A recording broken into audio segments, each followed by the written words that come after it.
How's it going, everybody? Hope you guys are all having a wonderful Monday. It is currently almost 1 o'clock here, Central Time, in the beautiful state of Texas, where the weather changes every about 4 hours. So, with that being said, we are going to be doing episode 1 of the podcast today with myself here. As you guys can see, hi, how are you? I'm joined by a good friend of mine, and that good friend of mine, his name's Cones. He's over here. He's on Discord. You can see his camera there now. He's a good guy. He's been. I've known him for a little while now. We both really are into gaming and stuff. So when I thought about putting together a podcast, I thought, why not do one with the two of us? You know, he's got some pretty good opinions. He's been around the gaming scene for a while, and I think overall that be a pretty good little addition to the at least the first episode to get my feet in the water, see how it all works. So how's it going, Cones? How you doing today, my man? Oh, another day in paradise. I feel you on that one. So, as like I said, guys, welcome. This is tentatively going to be titled as the Man Cave Podcast. I sort of did like a one episode like a year and a half ago that lasted all of like 25 minutes, so I rambled. Didn't really have much of a format, but I do have a history in podcasting. I did a tech podcast, 6-7 years ago. That was something else. It was fun. It was a good experience because I sort of got to hang out with people and talk about tech, which I'm still love tech. It's what I love to talk about a lot, but I've expanded past that, and so why not start with just sort of. I want to give you guys a little bit of a rundown here of what I would like to have with the podcast.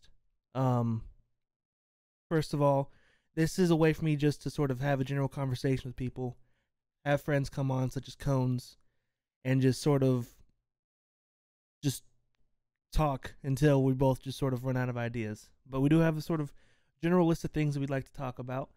Both of us are generally interested in, both of us have some sort of knowledge in.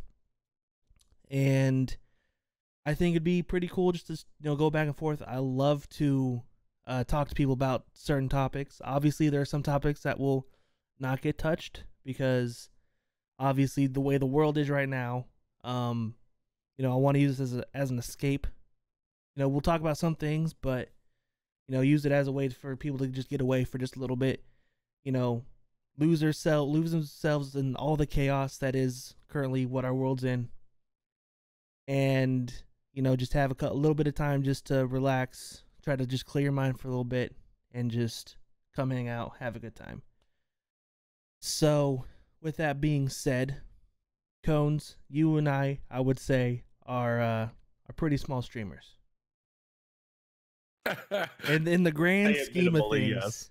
And in the grand scheme of things, compared to a lot of people out there, we are very, very small fish in a very, very large pond. So yeah, 100%. Yeah, it's one of those things that I don't mean in a bad way. I love streaming. I love the little bit of people that do come through and they do come hang out, come have a good time. I love those people that come through. I love talking to everyone. But at the same time, no, I'm not sitting here saying that I'm something that I'm not. I'm not trying to front. I'm not trying to put up some sort of I'm this person. I'm not.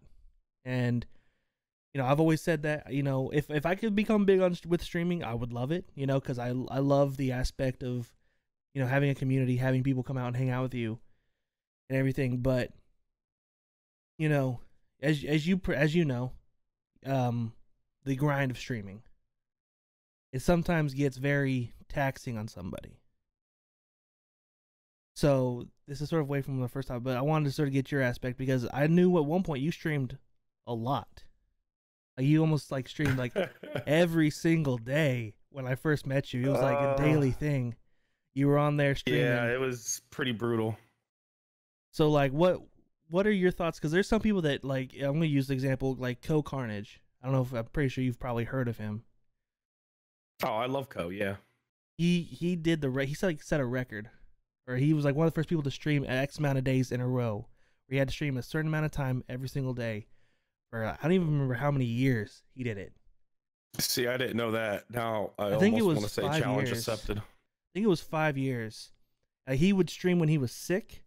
He's like whenever his kids were born, he'd stream like before the kids were born or like right after his kids were born. Like he went in and he challenged himself to stream that much. And it sort of led to where he is now. Obviously, he's changed the way he streams. He doesn't stream like he used to. He actually takes off days, which is sort of weird to hear about Ko, because all I've ever known is Ko streaming every single day. But That's quitters talk. Quitters talk. But what was your experience whenever you were streaming for as often as I don't remember exactly how long you streamed, like almost every single day, but you streamed quite a bit. Do you remember about how long it was? So the every day, it was about 12 to 14 hours a day every day for I want to say about 6 months straight, probably. And it was fun. It was taxing. God, it was fucking taxing. But it was fun overall. Like I had a blast. I met some great people. I met you through it. Yeah. I wanted to stream one of those days, mainly because of our interactions whenever you were doing role play. But yeah, that was. Yeah, I don't miss that. Oh man, that was something else. I don't want to talk about that part of role play. That was. I've made some good friends from there, and Oh, absolutely. I love some people that I met, but it's like there's a lot of things that I learned about myself during that time, and I learned about other people too. So That's a good point because like I feel like I learned a lot about myself. Like I started backing off the streaming after the Polygon article about my stream came out. Mhm. That's when I really like after all that shit went down the following 2 months, I was like, all right, you know what? I am way too invested in this and I am literally causing myself anxiety attacks. So that's when I started taking a step back. And then as you know, I started doing real world businesses and it kind of takes a lot of your time. Yeah. So one thing I didn't say, guys, is Cones, you run a game store, don't you? Yes, I had a toy store and then I closed the toy store down and now I own the Gamer's Tomb, which is a board gaming and tabletop game. So if you guys happen to know of the name or heard the name, this is the owner. He helps run it.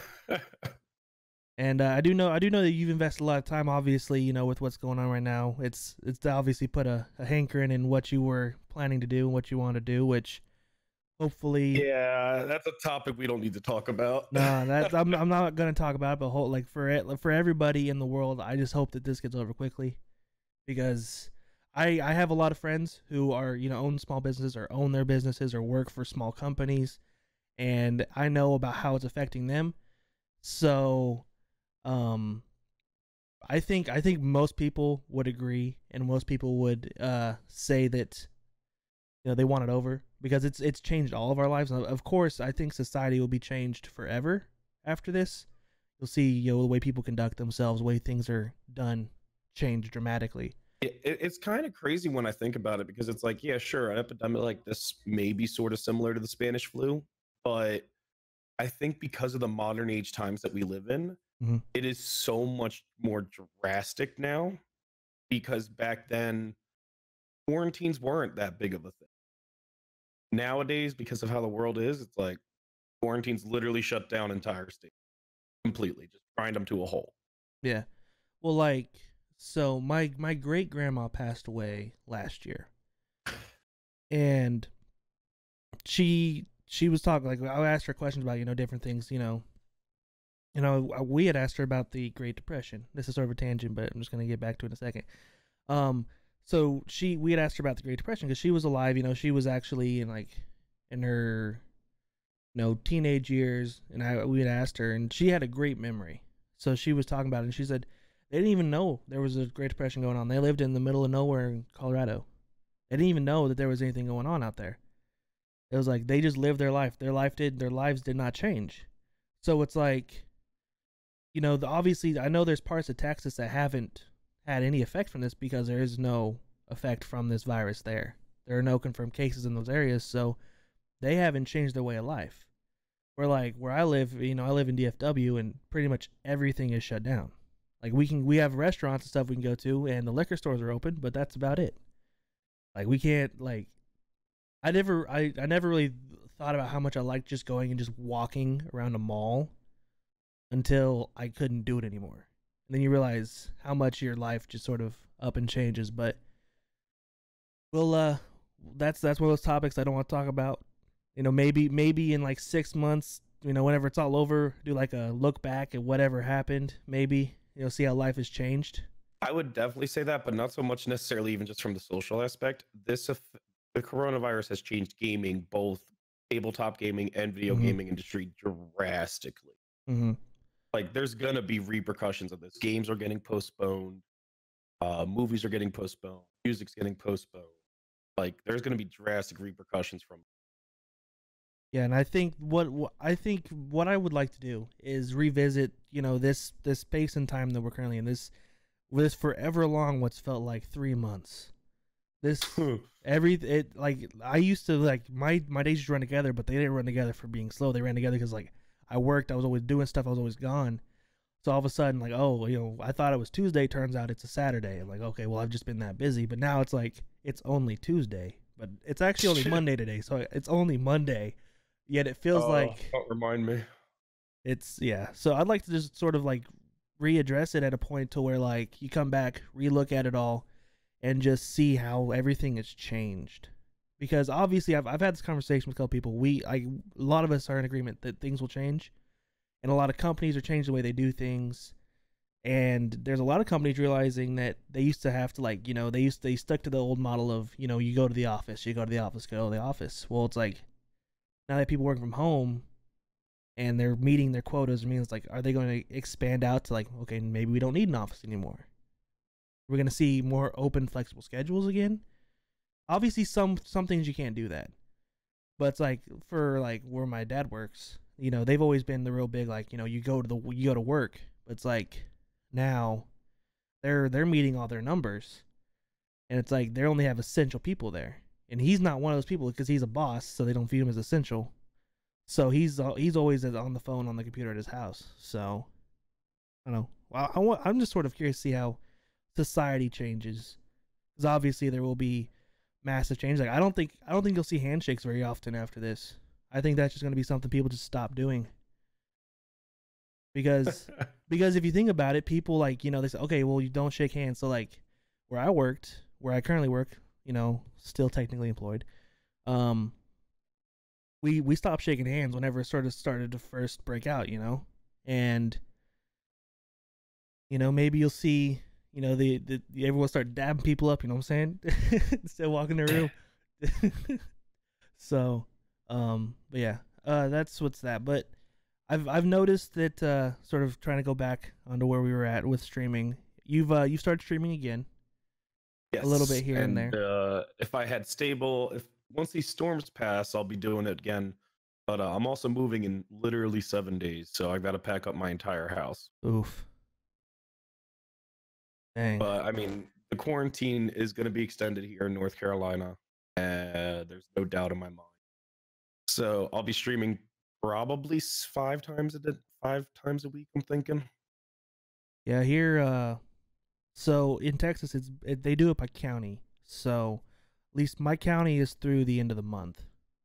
So we still have our stay at home, and where I work is actually in a different county.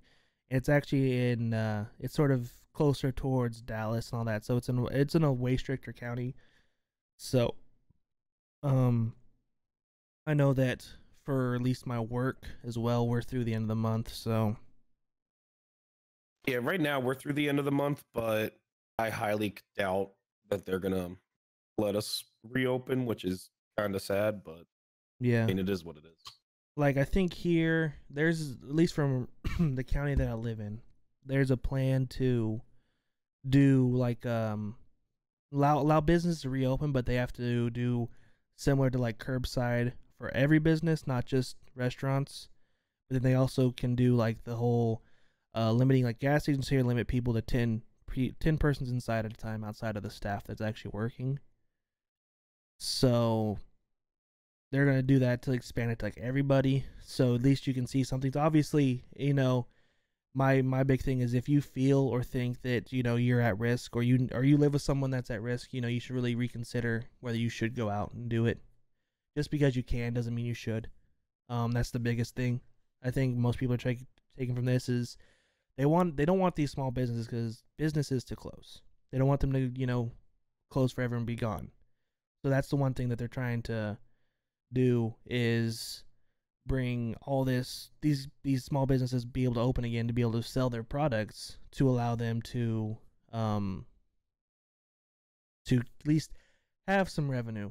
Because I do know of a couple that have closed since all this has started. It's sort of sad, because that's my big thing is I support local restaurants when I get food, because it's like McDonald's will probably still be there, Wendy's will be there, Taco Bell will probably still be there. There's still people going to all of them, but it's like, whenever you go past the place that's open but there's no cars out front, and you see they have a sign that says we're still open, it's like, I'm more inclined to go help out, the local place as opposed to the drive-through, even though the drive-through is faster. No, absolutely. And like our biggest uphill battle is going to be our city was built around a university, and as of now, the university has been closed, and they don't know exactly when they're allowing students. Mm-hmm. That's going to be our uphill battle. Right. Yeah. For the whole city. The whole city's going to be. Mm-hmm. This city was built around it. It is what it is. You're cutting out again, by the way. Oh, whoops. Any better? You're good now. Okay. But yeah, no, I understand that, because there's one of the towns in my county north of where I'm at. They have a pretty good college. It's Denton. So there's the University of North Texas there, and they've been shut down for a while too. So there's a lot of stuff right directly around that college that have seen massive effects from all this, because I do know that I think they're closed through even summer. They're only offering all online stuff, and they like all the housing. Like they clear people out of housing too. So it's like if you were in on-campus housing, you were sort of booted. Oh yeah, and we opened up literally about a month before this all happened. Yeah, because I remember seeing. I think you did a stream or something for your grand opening. Yes, we did, and we're gonna have a new grand opening after all this passes. Well, if I could be there, I would be, but I'll be probably in that stream supporting you one way or another. So, so after the I sort of got us off on that, but streaming, you talked about you wanting. So I saw you were streaming. I saw you've been doing some cooking streams, stuff like that. Have you tried to get away from solely gaming? Because I knew there for a while it was purely games, like every time you streamed. Yeah, I'm trying to introduce a few other things. So I want to do more baking because I've been baking like crazy. So I'm gonna probably start doing a few of those. But now that I got a key to Valorant, oh my god, I am dying to play that game. Like that's all I can think about right now is playing Valorant. My experience with Valorant has been very lackluster at best. Really? Yes. Why? I guess we're on to the next topic here. Yeah. Because I'm kind of curious on why. So I was playing it yesterday for the first time, and I had done some of the the training stuff and everything beforehand. So I had done that, and I was trying to figure out exactly why I was having these issues. But every game I got into, no one would communicate. No one had a mic. Nothing. I would call out, only time I would try to call out, but it's it would get to points we almost brought it back to win. We were down by a lot, and we almost came back to win, and there was no communication. It's like a game like this, which is so heavily based around communication. It's like I went into CSGO and played one game and had more communication in one game than I did in 3 on Valorant. So you see, I'm like one of those worst players in the world because I don't even have in-game voice on. Well, that's the thing is I've it's like CSGO. Yeah. I won't play a game of CSGO unless it's with almost a full team of people I know in a Discord. Mm-hmm. That's the thing is, so I've seen every stream I've seen of people they rarely play solos, and I'm seeing why. because like my experience so far is like if I need to get people at least a couple people that I know played, like the only reason I have in-game VoIP on was because I was solo. I was like, maybe I'll get lucky and hear some calls or something, but there wasn't any. So also they're having a lot of server issues. Very, like last night I had it a couple times where the server itself was having a was having FPS drops. So their game servers were having issues, and then they also, it seems like they still having for some reason network issues. Everybody is. So it's like I was trying to figure out because like every game I was in, it was in the corner. It had a little network connection problem or like network problem, little thing in the corner. And I've noticed that on a bunch of streams as well, like big streamers too, like people that I have this weird thing. So I have actually a very good connection. I have fiber into my apartment, so I have pretty much my speed is pretty consistent. But for some reason, my ping on almost any game is like super inconsistent, and I don't know why. I've been trying to figure it out. I've been messing with my router, trying to figure out if there's some sort of settings or something. So that's what I did last night after my stream, was try to tweak stuff. But it looks to be a little bit better. A little bit better today. So hopefully it will, at least it will hold out. Hopefully, but yeah, Valorant is it has potential. And I can see why they're doing the closed beta and just sort of slowly rolling it out, because I think that if they did anything past this, I don't think their infrastructure would hold up. Well, I think it's also more than that. It's a great fucking marketing scheme. Like, the only way to possibly get access to this game is to watch gameplay of it. Mm-hmm. You are forcing the potential customers to watch your game being played in order to have a chance to get it. Is, and then like you could also see the bigger streamers having the massive effect from it. So like Summit has gained like 20,000 subscribers during this whole thing, and like he even had a lot before then. But it's like I did the math and I was like, obviously, you know, I'm just gonna say this out. We are live on Twitch, so disclaimer: technically not allowed to talk contracts, but everyone sort of knows what everyone makes, at least. Obviously, the bigger streamers have, you know, higher payouts and affiliates and vice versa. There's a lot of different things. So, as the rule of thumb, if you look up anywhere, you can see the base number someone gets from a subscriber. A tier 1 subscriber is $2.50. You get half, Twitch gets half. That's basically across the board. Everyone sort of knows that, no matter, you know, whether you're an entry-level partner or affiliate. There might even be some big partners that still have that contract. It's just the way it is. So I did the math with just that, and I just looked at the sub count. Obviously, sub counts are shady. There is no official way. Even Twitch's counters, they've said, aren't accurate on to say what's actually your sub count at that time. So my big thing is people show sub counts on streams. I take it with a grain of salt, because you don't know if that's 100% accurate or if it's just a rough guesstimate. Even Twitch doesn't even give out 100% accurate numbers, which is sort of interesting, but that's what it is. I did the math like on a stream the other night. I was like, he had like 82,000 subs, almost 83,000 subs. And I was just I just did the math because I was curious. Obviously, just being curious me, if every single sub, obviously this is not accurate, was at the base level, he made the 250, is like it was over $200,000. That is fucking disgusting. And I'm not hating on the guy. Obviously, he's done something right. There's a reason why he is where he is. Oh yeah, more power to him. But it's like this Valorant thing, the way it's, because they handpick streamers. Their first couple were handpicked, and it's like you had Summit and you had Anomaly, you had Tim the Tap Man. You had basically the top 10 streamers that streamed FPS games on Twitch. They're like, all right, you get a key. It's like, but apparently they said they had to take 2 days out of their. They had to spend 2 days playing the game, doing pre-recording of stuff to post on their YouTubes or whatever, to then say, okay, you know, on this day, you guys can watch this gameplay that I'm showing you now live on stream. And so I was like, okay, that's pretty cool. And then I started looking into it, and like, now they've been very upfront. None of them got paid. None of them have been paid for playing this at all. They were all just given a key and given drops. But the amount of, like, if you go to, like, say, any ESPN article, any article around this game at all, you're seeing the massive outpour of, you know, they're name dropping streamers left and right. You know, you Dr. Lupo, Tim the Tap Man. And then, you know, the streamers who are left out are the ones who went to Mixer.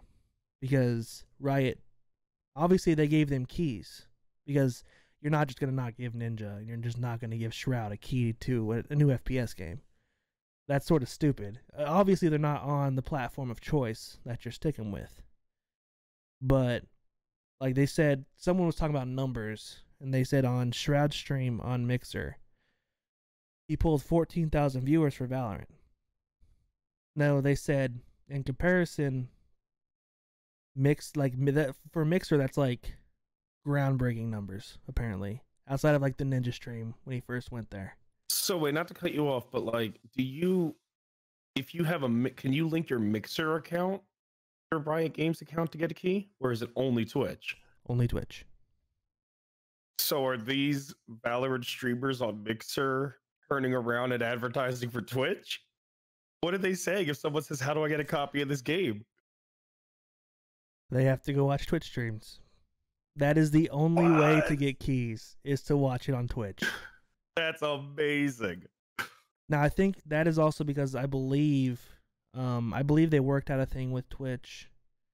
There's obviously not, all the details aren't out there, but there is a good amount of stuff that is coming to light more and more every day. Obviously, you know, the keys are getting out there. You know, you have some people who watch a stream for 2 hours and get a key. We have some people like me, I watched almost a week straight and finally got a key. So it's purely random. And they've come out and said that you watching multiple streams does not give you any better chance to win either. It's only one. So whether you're in one stream or 10 streams, it's like basically if you're in the Valorant category as a viewer, you have a chance of getting a key. Which I think is pretty cool, because then it is truly random, but they did come out and say that they had given keys to a ton of bots. They deleted like 70,000 bot accounts. The people were... See, I think it has more of an effect than just that. So, like, what if you're not an FPS streamer? You're losing viewership from that.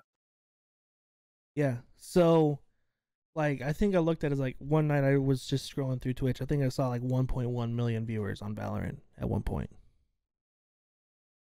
And, you know, Tim the Tap Man, I love Tim. He's probably one of my favorite streamers. He was like, you know, he was talking about it, and he was just sort of obviously joking. He's like, how many people do you think in here are actually bots?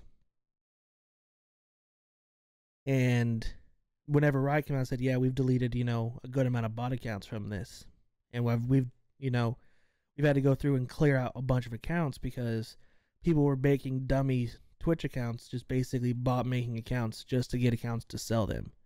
And people were selling accounts for $50, $60, $70, $80 a pop. Jesus. And then if you bought an account, that account got banned, and you don't get your money back because you did it the wrong way. That's crazy. I think the game can be really good.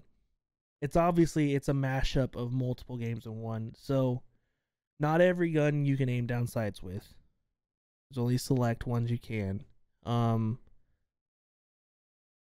It's very much, it has the aspect of CSGO with the accuracy. It has the abilities of Overwatch with some of the tactical usage of the abilities similar to Rainbow Six. And it's like, it's a weird combination of the three that I think, if, like, obviously there's people playing only certain here. I don't even know what they're called. They called agents? Is that what they're called? Yeah, they're called agents. So it's like, Is this the is this going to be the future of FPS esports? Is this what we're looking at, where we're getting away from the more tactical based non-hero play to moving towards purely hero based shooters with some skill in the shooting department? Maybe my other thing is like one thing I noticed in Valorant, the gameplay at least, is the defenders get to move so far up. Yeah. And there's also 3 control points. There's on the maps instead of 2 like in CS. There's one map with 2, I believe. I played it last night, and Okay, I've played a couple games and all of them have had 3. it's really weird. The other thing that I find it's like there's a lot of vantage points that if you don't go one way, you can't get up another way, or you have to go a long way around to get up to it. So it's like my big thing I like about CS:GO, and the reason why I think it's lasted as long as it has, is the ability to constantly be able to get, like, if you see someone on a map, there's more than one way to get to that point on that map. The only exception I think would be probably on Nuke and you're in heaven. But I think they fixed that. I think they added a different way up too. I can't remember. It's been forever since I played Nuke. But the only way to get up to top on Nuke was that you had to go up the ladder. But it's like you were sort of in a box on top of the map and you weren't sort of well hidden. But it's like the thing with CSGO is like if you see this point, like let's use Bridge on Dust 2. You can go from mid over towards site A. So if you sort of know what I'm talking about, you got that catwalk up to side A, overlooking towards like the car in the corner.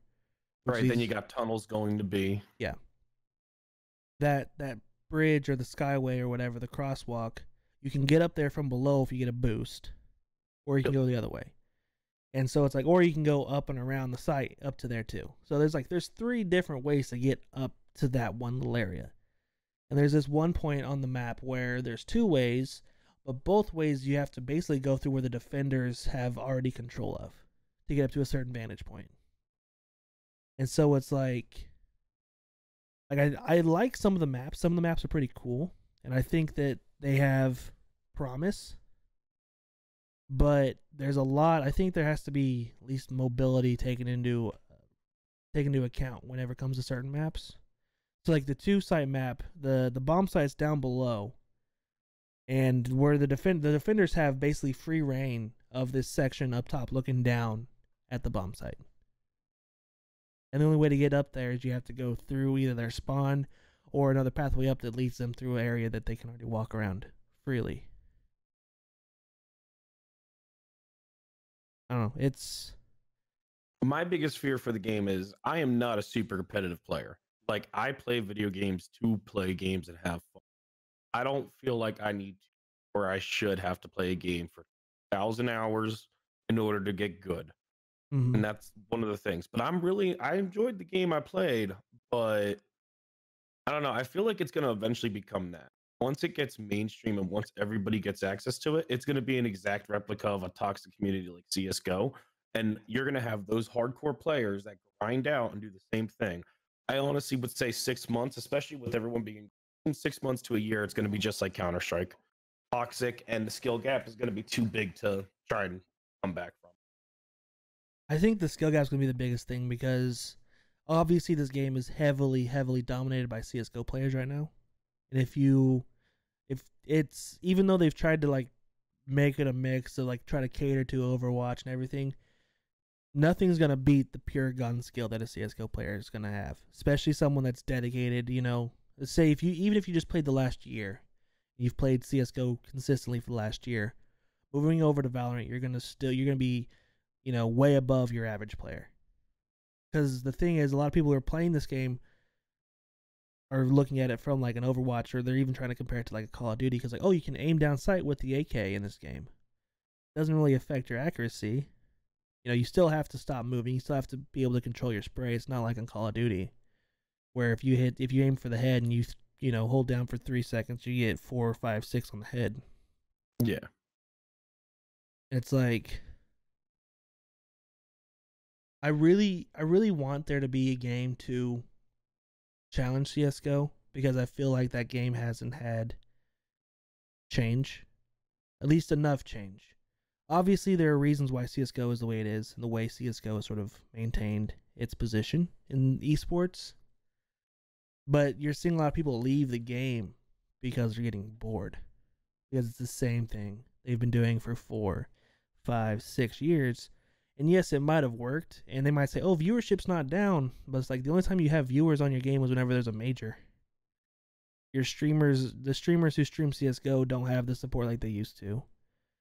It's like, look, Tim the Tatman, who I found during Call of Duty, went to CSGO and loved CSGO, but quit playing it because he got bored.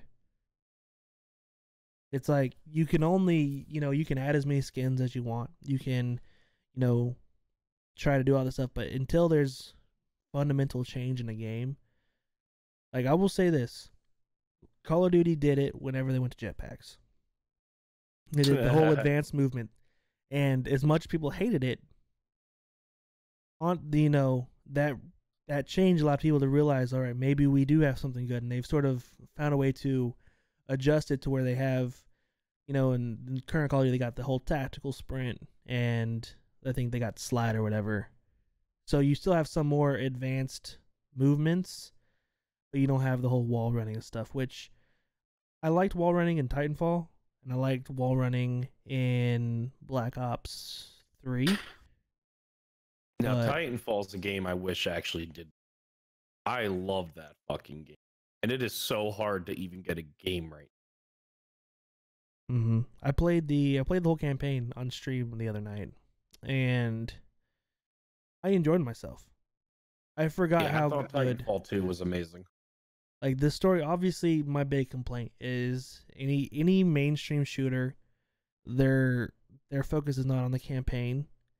I will say, though, Call of Duty Modern Warfare, the new one that just came out, that campaign was probably my favorite FPS campaign in a long time. So many fucking war crimes did I commit? Oh my god. So fucking many. I shot that woman in that house like 50 times. Well, it's like, I think the thing that I liked most about it is that they said some things were changed from early versions. Now this sort of makes me want to know, what did they change, because they still gave a very hyper realistic look at what can be going on right now in our world. And it's something that I found interesting, because you don't see many games try to push that boundary, especially from a major distributor like Activision, which has been very much, fit the formula, do the formula, this is how we're going to do it. And, like, I know Activision has recently lost Bungie. Bungie left Activision's. Really? I missed that. So whenever Shadowkeep released for Destiny 2, that's whenever Bungie broke off from Activision. That's right. I do remember that. And I do know that, so I think it's because Activision, like I said, they have a formula that they like to do. They like to stick to the formula that works. The formula that works is you sort of have an okay story, but you focus on your multiplayer aspect. Where Destiny 2 is, you have your story aspect that involves the multiplayer, that involves all the things, everything that's being intertwined. And they said the big thing they did not like was how much monetization was pushed by Activision. It's like, my thought is, like, I understand there's going to be monetization, there's always going to be something, but whenever you start putting certain things, such as, like, in Call of Duty, it's always a long time as the weapons were behind a pay barrier. Paywall. Yeah, paywall. So, like, and then, like, say in Advanced Warfare for Call of Duty, the only way you get weapons were in the loot boxes. Well, loot boxes, the chance of getting weapons was like 0.0001% to get a new weapon. And then on top of that weapon, you had weapon variants. And then if you had, like, the epic weapon variants, and it's like even smaller percentages, it's like your loot pool was everything you had never received. So your loot pool could be, on day 1, you might have had a 5% chance to get the weapon. Well, by day 100, you might have a 0.04% chance to get that weapon. And it's like, obviously, European countries have changed their laws to prevent things like that from even being available or even done anymore, because they view it as gambling, and the majority of their player bases are under the legal age of gambling. Yeah. And so you're seeing these kids take their parents' credit cards, like, "Oh, mom, can I get this?" And then that's what's happening, and it's very sad. But it's like the big thing with skins on CS:GO. You probably remember the whole skin gambling thing that went down back Oh, I in, remember that. shoot, when was that? 2014, 2015. Yep. I will be the first to say I gambled a lot of my skins. I have spent plenty of money a day. Yeah. So I'm not one to point and say, this is, you're bad, you shouldn't have done that, but it's like, at the same time, I'm just as guilty as everyone else. So, but that sort of led to the downfall of the skin market. Obviously you still have very expensive things, but it's like, even to do anything remotely like you used to, there's like 1,000 hoops you have to jump through now that Steam has implemented. Like, you can't trade something for a week. You have to wait a week before it's actually transferred to somebody. And there's this and there's Yep. that. And it's obviously they're trying to protect the people who are getting scammed, because, I know several people that had been scammed. And, the big response from Steam was, "It's not our problem." And so they eventually had to take a stance because there were just so many people getting scammed. But we keep getting off on Well, that was tangents. like when It's interesting. Xbox, what was it? I think when Xbox 360s came out, I remember this one story. This dude paid like $400 on eBay, and he just got an empty box. And eBay, and it was a huge article because it started happening left and right, but eBay couldn't do anything because the description of the listing was Xbox 360 box. And everyone took it as though it was in a box. Mm-hmm. And they ended up getting scammed, and it was pretty fucking brutal. I'm pretty sure it was the 360. It was a while ago. Oh god, that was so long ago. Yeah, I do know that recently eBay and PayPal have been very buyer centric. So if a buyer says, "Oh, I got scammed," then they'll refund money right away. Yep. And that's because of all those things, like, "Oh, I've gotten scammed, do this, that, I haven't received nothing. All I got was an empty box." And it's like, you see the descriptions of these ads grow to be very they describe what you're exactly going to receive.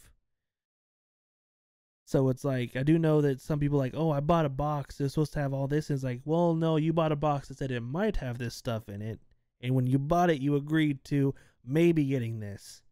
It tells you here that it is maybe going to be in there, it might not be in there, which That's is crazy.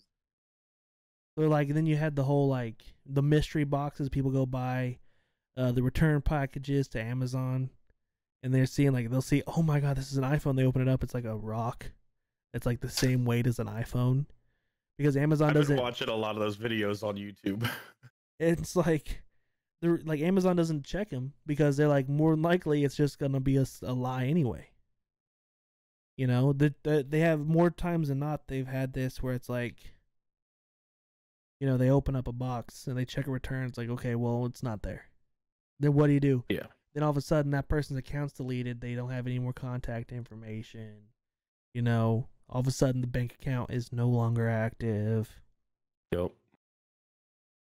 So those are pretty funny.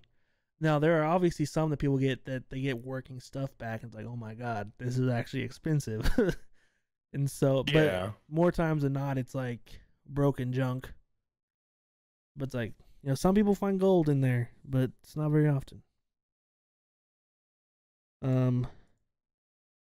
So we'll move on down the list here. This I think it was last week, Fallout 76 had their Wastelanders. first DLC release. I personally don't have 76. I have been watching streamers play it though, and the common thread is it is better. That is seems to Yeah. be the common. Now, I'm not saying that they're saying it's fixed. I'm not saying that they're saying that it's the game they wanted, but it's better than what they had.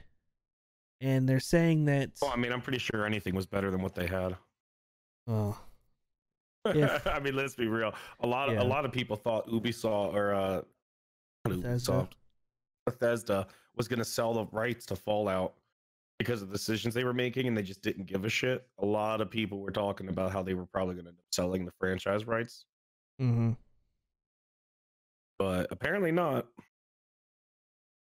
Yeah. So I was doing some of my own research into it. I live in DFW. QuakeCon is a thing that happens down here. Bethesda, id Software, they're all really really big around this area. And rest in peace, QuakeCon. You're not happening this year. Very sad news. And I saw that. I love QuakeCon. I love going to QuakeCon every year. That is something to look forward to. But um, so they were looking as like they had massive changes in the management structure at Bethesda before Fallout 76 came out. And they were making the kind of changes that looked like they were setting up to sell Bethesda to a new person, a new at least investment group. It looked like.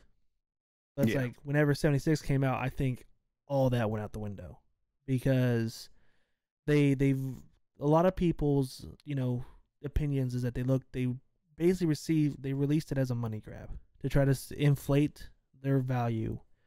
Say, okay, we released this game. Obviously, the game was released way too early, way too early. Oh, I mean, And it also didn't help their case when they turned around and they were like, "Oh, well, we can't ever add these things; it's just not possible." And then apparently added them behind a paywall. now you have to do a monthly Like, subscription to get them. And it's like, Bethesda for the longest time before 76 really happened, they were very much about their player base, their community, the people who played their games. Their DLCs, like in Fallout 3, DLCs were good. There was one DLC, I think it was Far Harbor for Fallout 4, that was good. The other ones were not that good, in my opinion. And that's sort of where it all started to take that sort of downturn. Was the last several DLCs for Fallout 4, and then 76. And this has me really concerned for the new Elder Scrolls game because I love Elder Scrolls. I love the universe. oh, me I love the stories. I love everything. Like I've played Elder Scrolls Online, which a lot of people don't even like to talk about. I've played it and I've enjoyed it. And it's probably because, myself, like it reminds me of I grew up when I was little, with Lord of the Rings. Watching Lord of the Rings and everything. I love Lord of the Rings. And they remind like whenever I was younger, the Elder Scrolls reminded me like you're like stepping into the Lord of the Rings. It's the same sort of atmosphere. You're fighting similar types of creatures that they did in the movies, and I'm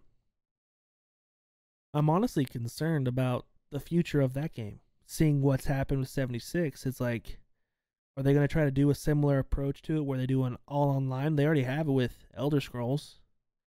I don't think we're actually going to ever see the new Elder Scrolls game, at least not anytime soon. I'm pretty sure it's going to be like 2, maybe even. Because I know it Because like these was. companies can't produce it. The programmers can't work. They can't work right now. Yeah, I do know there's. They're allowing the work from home, but they don't have the communication like they did whenever they're in an office space.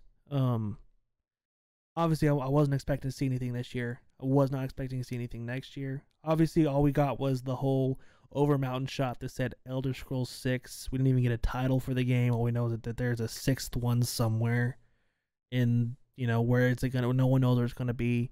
The big rumor was that it's gonna be all of them together in one massive map. That would be amazing. That would be what they do. If they do that whole, my God, it's going to be amazing.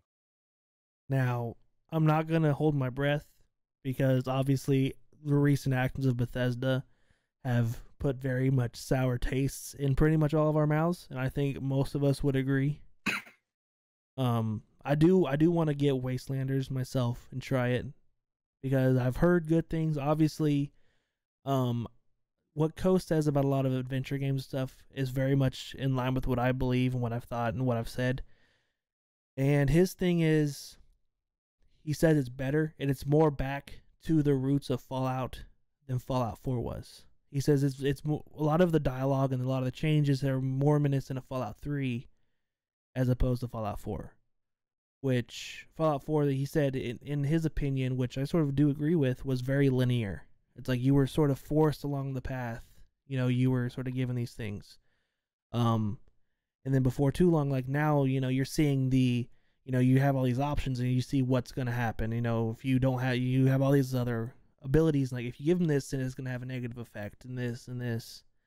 It's like you finally have an option as opposed to like, go to this person, tell them all these things, and then they tell you where to go. Which Fallout 3 was very, very, very good with that, of choice. A lot of Bethesda games were known for choice. Like look at Skyrim. You have choices to do pretty much anything you want. Like, and obviously there is the end of the game, which sort of you get there when you get there. You can get there really, really fast, and then you're underleveled and you get destroyed. Or you do everything you can do and then get to the end and you can finally do something. And along the way you can make friends, make enemies and everything, which is cool. I do like that. But it's like, I'm afraid of what Bethesda's done is going to ruin their reputation forever. I mean, that's a huge possibility. I mean, they've already pissed off a lot of their core like customers. It's like, then they tried to do the whole copy of what was it? They tried to copy with their own version of the Elder Scrolls card game, which I played like when I went to QuakeCon when they first sort of announced it. I played a little bit of it and it wasn't bad. Obviously, it was Elder Scrolls themed, but it's like it was a Hearthstone copy, and it's like the one thing I don't like what's going on with most of gaming is the copycat nature that's sort of become de facto with almost anything. It's like I liked it whenever someone, you know, took a chance and made a game that they wanted to make. Like I've played, I haven't completed it, but Doom Eternal reminds me, obviously it's not like the Doom games of the past, but it's not a copycat of what's worked. It's obviously there are some aspects that are like, I wish it wasn't like this, wish it wasn't like this, but it's like, it's a Doom game, it's hard, it's full of blood and gore, it's Doom. But I don't think anything will ever be like whenever the Doom game came out in 2015. Was it 2015? Whenever that came back out and they released that one, it there was the big thing of, oh my god, Doom's back. And Doom, that was like, they sort of positioned that game as the multiplayer was like Quake, but the single player was Doom. And they sort of tried to make that sort of like mashed together thing in multiplayer that made it like Quake, and they sort of got some traction with it, and all of a sudden they brought Quake Champions out, which I've enjoyed. It is very much a Quake game. But I don't know. I have a feeling that Bethesda's actions are gonna have massive effects on a lot of people, to the point where I think people have lost a lot of trust in Bethesda. And, you know, Code Carnage, I know I bring him up a lot, but he was one of their biggest supporters.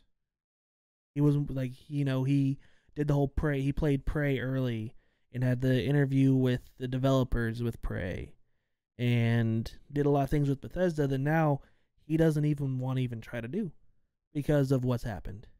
It's like, he doesn't want to do what he did before because now he's seen what's happened and he feels like he's lying to his audience. And he's very upfront whenever he talks about how he feels that Bethesda has abandoned what they were. for money. Oh, sorry about that. Hope you're good. And I don't know. I want Bethesda to still be a thing. I've enjoyed Bethesda games for a long time. But I don't think they're gonna go anywhere. I really don't. I mean, I think they'll be fine through this. I think they're gonna revamp themselves. I think they're gonna finally get their shit straight again. And I think they're gonna come back. I think they'll be okay. I sort of wonder if they finally this was like their wake up call. Maybe they obviously Fallout 4. The base game was really good. I loved the base story of Fallout 4. The first DLC was good, Far Harbor, but it's like I think they just sort of reached a point. It's like, all right, we're just gonna. They went sort of Activision with it and just released stuff to release stuff for money. Yep. And obviously, Activision's changed a lot in recent with a lot of like every DLC thing now, like anything DLC related for Call of Duty games, they're all free for everybody. Outside of the Battle Pass, that's the only thing that's paid. But it seems like every shooter anymore has a Battle Pass of some sort. We can all thank Fortnite for that one. I loathe that fucking game. Passion. Oh. And the worst Fortnite. part is I have to start playing it because of the person that I'm talking to now. It's their favorite game. And I want to be able to play games with them. Oof. So I downloaded it on my PlayStation and it hurt. It hurt to hit that download button. It took a piece of my soul. We might have to have a moment of silence here. Just yeah.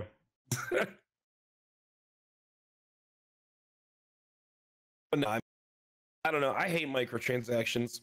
I hate them. I think they're stupid. It's a money grab. They don't need the money. Like, microtransactions just piss me off. so Battle passes bother me. my big thing is for free to play games. I am okay with certain microtransactions as long as they're purely cosmetic. And they don't have Like direct Teamfight Tactics on League. Yeah, where they don't have any direct impact on gameplay. So it's like if you're willing to spend the money for purely cosmetic things, you do you. But it's whenever you sort of like you see like I bought a battle pass on Fortnite before it got super popular. Like super early they first introduced it. There was a couple skins I liked. So I bought the battle pass. That's the only reason why I bought it. I was like, all right, there's some cool skins. But it's like it's reached to a point where it's like it's so grindy to get through these battle passes where you sort of are forced to either pay a lot of money to get the battle pass fully done or you have to spend a ton of time.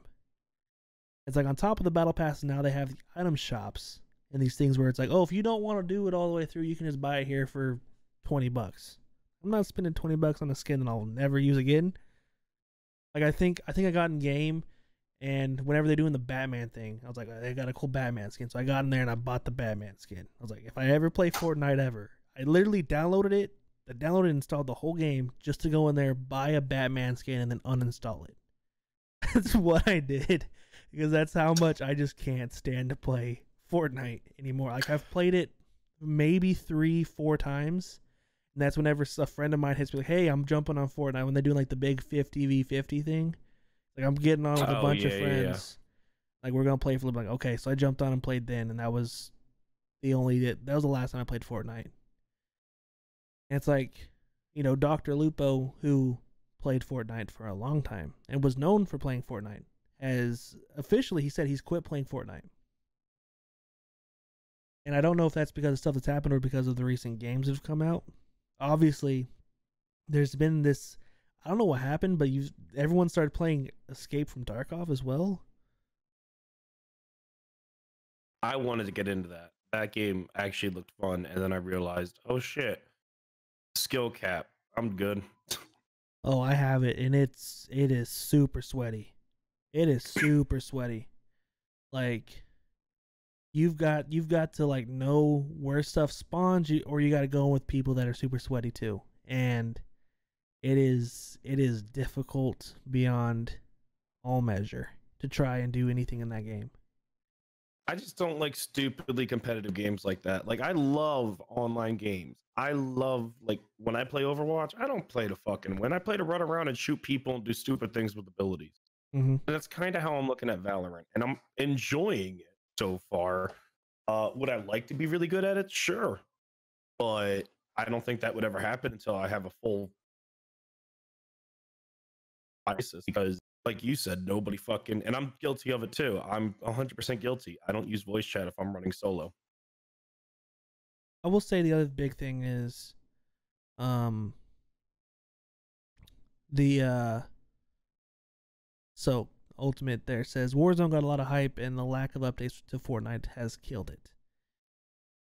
I don't think anything's gonna ever truly. I don't like saying this because I love this game, but Minecraft has a special place in my heart because it's one of those games that I got super, super, super early before all the hype happened with it.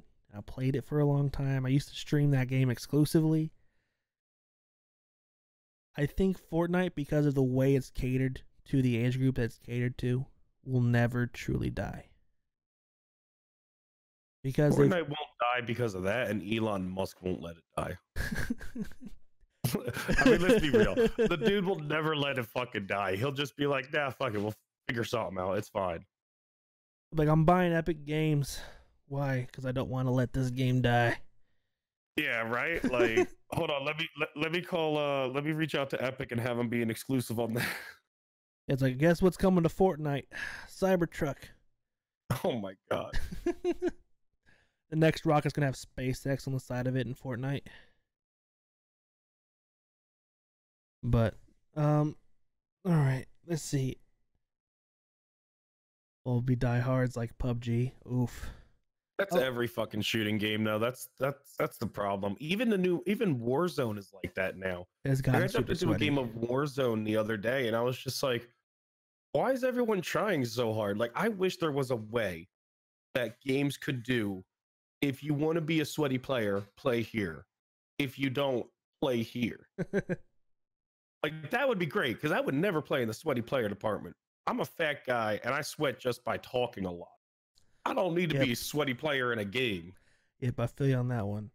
The what was it? I think I've won 2 games of PUBG, and that was by being the ultimate camper and literally playing as strategic as possible and avoid like every gunfight unless I knew I had a kill. That's the only time I ever won a game in PUBG. Like I love PUBG. Like early on PUBG, whenever there was a lot of messing around and you'd see people go for like funny kills and stuff like that. Would they make much money? That's true. That's true. Oh, 100%. You're right. Like they're not going to make as much money, but I mean, am I still going to play these games with the sweaty people? Absolutely. But again, that's partly why I want a full team of 5, so I can be like, hey guys, just so you know, I'm not a sweaty player. You know this. We're just going to have some fun. Let's not have a heart attack. Yeah. All right. See, we're about halfway through the topics. I didn't think it'd take this long, but hey, why not? I'm enjoying it. Hopefully you're not. You're having a good time yourself there as well. Hell yeah. So here is a question I got. The one thing I wanted to bring up, because we used to role play together in GTA, and I know you do a lot of D&D. Oh yes. Role playing over the last year, obviously there was a big spike about 2-3 years ago, and it sort of plateaued for a little while, but we're seeing that boom again. You know, we saw it with the a lot of the bigger streamers like Shroud and stuff got into NoPixel and they messed around a couple other servers and stuff like that.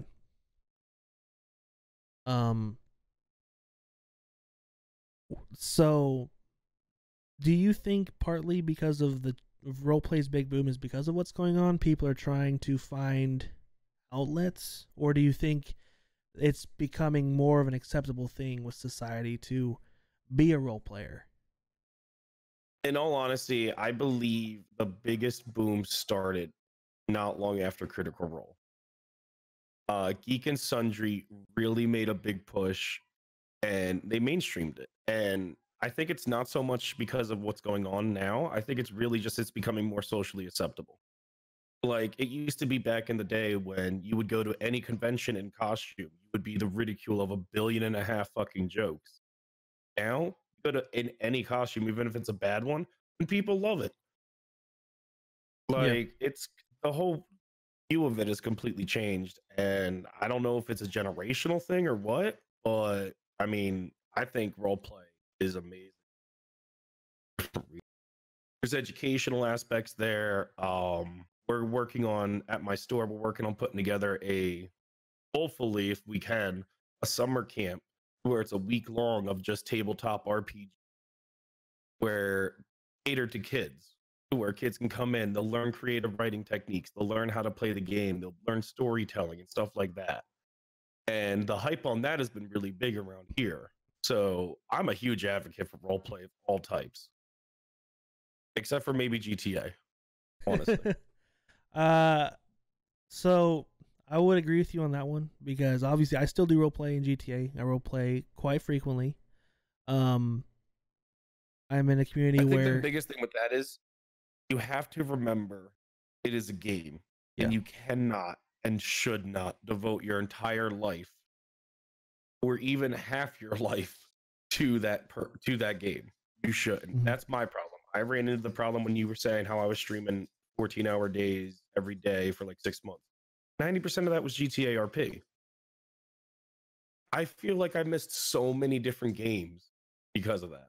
Mm-hmm. So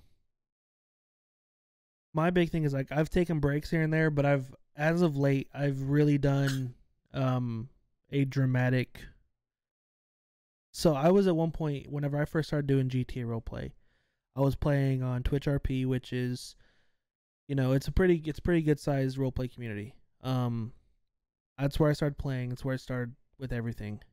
I was doing similar like you did. I was doing 12.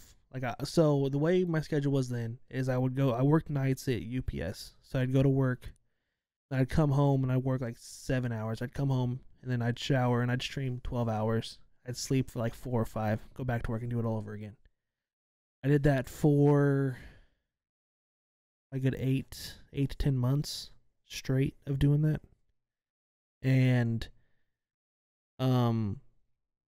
the other reason why I got so sucked into it was because of the story that I had actually ended up developing. So I sort of got so invested, and I also had people watching the story that were so invested.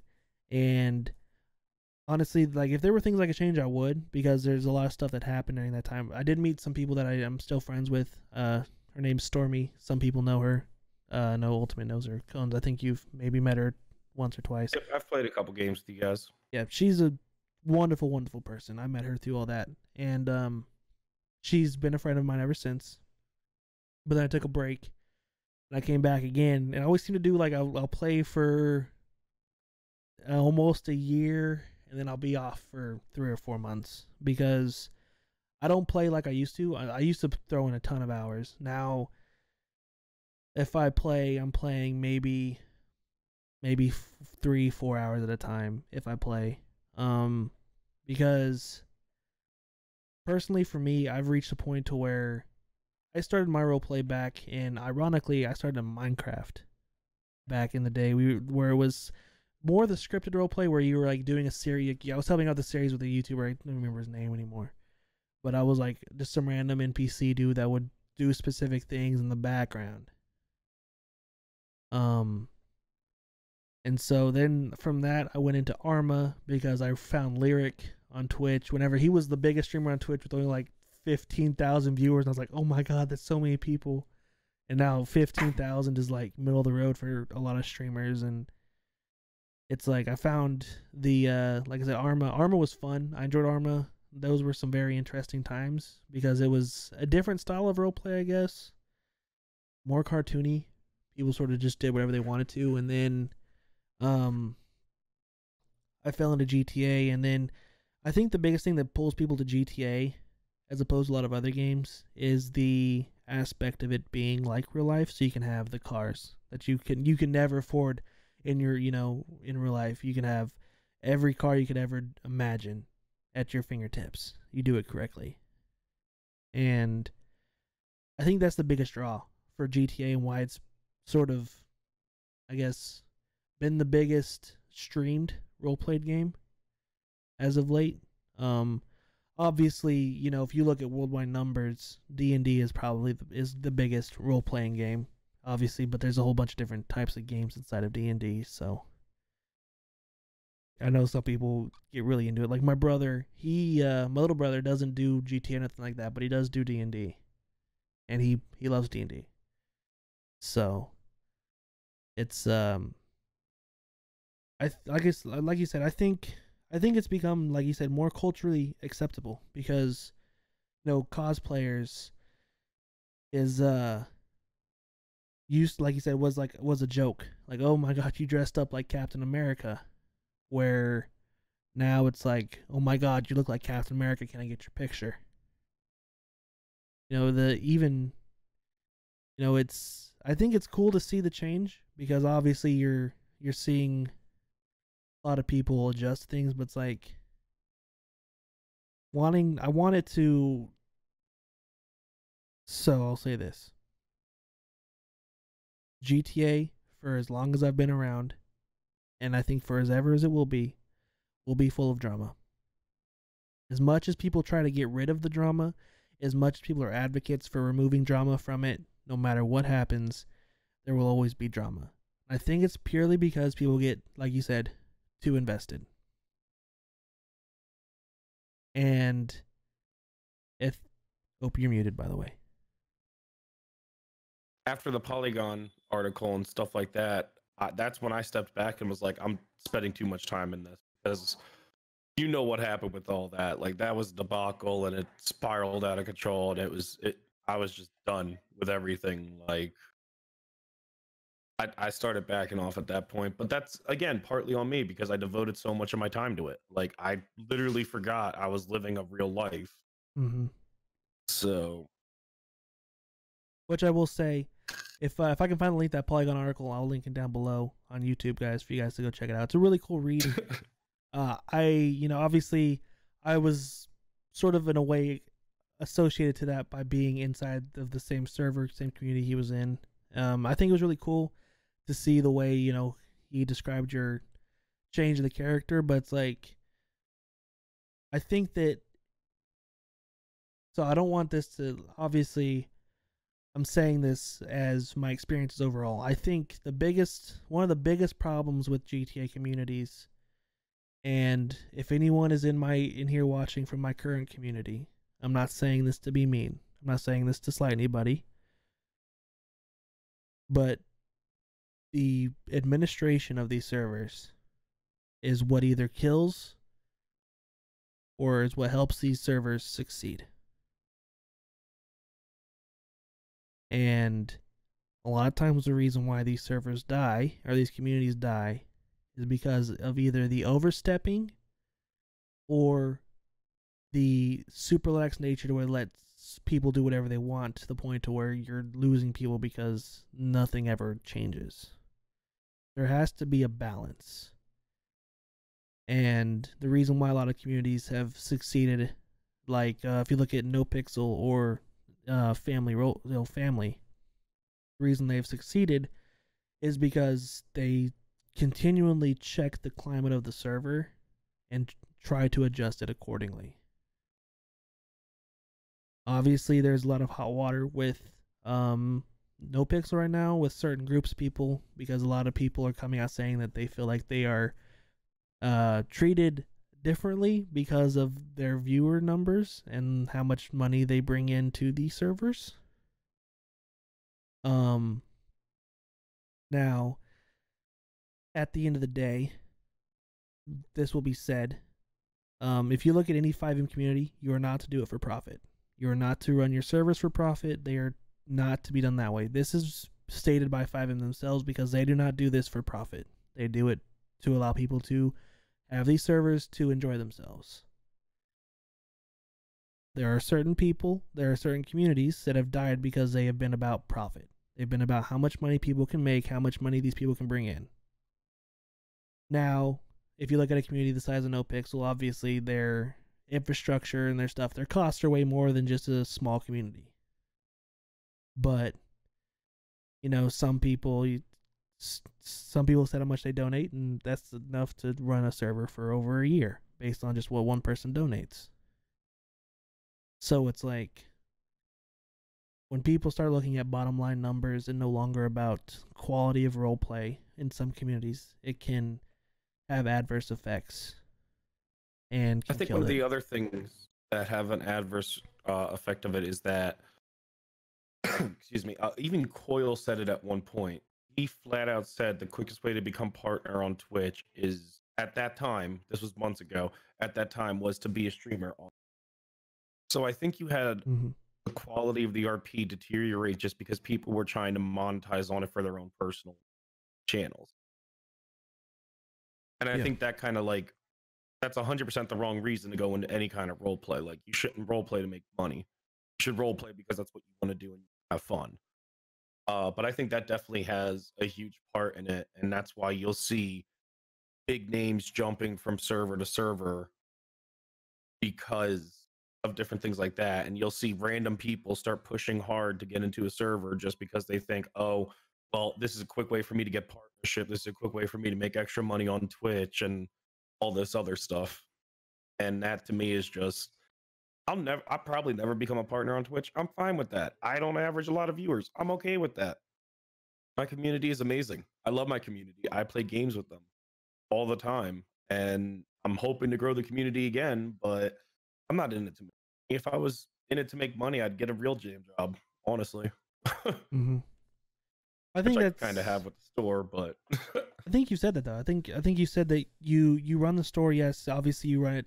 Obviously you have to make money some way, but you don't run it in a way to return massive profits. oh god no, if I wanted to make massive profits, I would be going about the store completely differently. Like, I'm doing it because I do believe I'm a huge board. I have hundreds of games in my collection. I love board games. I love tabletop games, RPGs, everything like that. Uh, will I make enough to cover the bills for me? Sure. Am I going to get rich off of it? Hell no. Mm-hmm. But it makes me happy. It pays my bills, keeps food in my stomach. So, Yeah. So I understand that. That's the thing is, people look at streaming. And I think when people come about the wrong way and they start to get super salty about it is whenever they try to make the money. They do it because they see this person make, obviously, like, I did throw out the numbers that I did rough for Summit, and like obviously that would be a dream if I could just have a single month of that. But I would never stream again after that, honestly. If I had that kind of month, I'd be like, fuck it. Real estate game, here I come. yeah. And it's, you know, I've always like, there's people that ask me like, "Oh, would you like to?" It's like, of course, I would love to be able to stream and play games with my community and play the games I love to play for people to come watch and make a living off of it. I would love that. I would love to be able to do that. I think any gamer who tells you that they wouldn't like to do that is probably going to lie to you, because if you get to make a living playing games and sharing moments in gaming with, hundreds if not thousands of people, you know, that's my favorite thing is when I first play a game and then I go through like this very emotional moment and it has an actual thing where I'm on the verge of tears because of this, like what I've just experienced. It's like I only get those type of feelings from certain couple things. One is a movie which really I'm invested in. Let's say, I know a lot of people don't like superhero movies, but I loved the MCU and the way it ended. The way it ended because the way it sort of, you had this full circle for one specific character. I like the way things came full circle, and then it affected me that way. That was just my opinion of it. Obviously, not everyone's going to share the opinions of it the same way. People are, there's going to be people like my brother who are super into comic books and think everything was done the wrong way and this should be done this way and this way, but it is what it is. Everyone's entitled to their opinion. See, I was totally fine with the MCU. The only problem I have with the MCU movies is they introduced and made a character that has no equal or weakness. Captain Marvel has no weakness. And I had this discussion with someone, and they're like, well, what about Superman? Superman has a weakness, not to mention even without the use of kryptonite, Batman has whooped his ass multiple times, and he doesn't even have powers. Yeah. Literally made a god as a superhero in Marvel. That's the only character I did not like. The only movie I did not like was Captain Marvel. Like, if I could just you can't have someone that powerful. Just pick that out of everything. Like, that was the thing, as my brother said, it was like his biggest thing was Captain Marvel can single-handedly beat Thanos without any help. Like, she wouldn't even break a sweat. It's because just how powerful she is. She took a punch. She took a punch with him with the Infinity Gauntlet on with all the stones and just stood up and looked at him saying, whatever. What? Like, and you're just going to tell me that she just lets him snap his fingers? Like, that doesn't make any sense. Like, that was the biggest thing. Like, but like, if you remove just that from it, I loved the story. I loved the way the Iron Man story was through the whole thing. The way it ended, I literally cried at the end. I don't like how they gave the Shield, how they formed the new Captain America. That was kind of stupid. I didn't like that, but obviously, you know, I liked the send out for the characters that were sent out. I liked, you know, obviously there's rumors of some of them coming back and doing, you know, appearances and other stuff, which is completely fine with me. I love those characters. No, that was wasn't it like 10 years? Is that how long the MCU was from start to finish? Oh God. Not including the Hulk one from like 05. Like Iron Man 1, wasn't that like 08? Iron Man 1. Can't remember. I'm looking at 2008. Yep. Okay. So it was 10 years. That's when a lot of people say obviously they include the Hulk movie from before that in it, but they don't really count that as the start. Everyone for pretty much synonymously Iron Man 1 is the start of the MCU. And I liked it. I loved it. You know, and you know, I saw a clip. I have TikTok. I don't know if a lot of people do. I use it as my boredom time sink.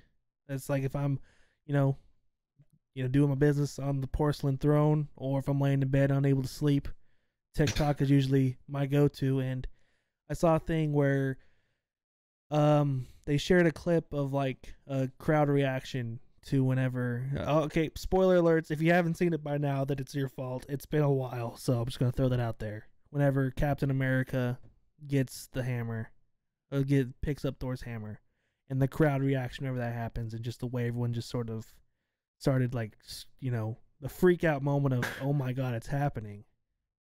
It's like, that was probably like my talking about it, my hair literally stood up on end just talking about it, because I remember the initial reaction to, oh my God, it's happening.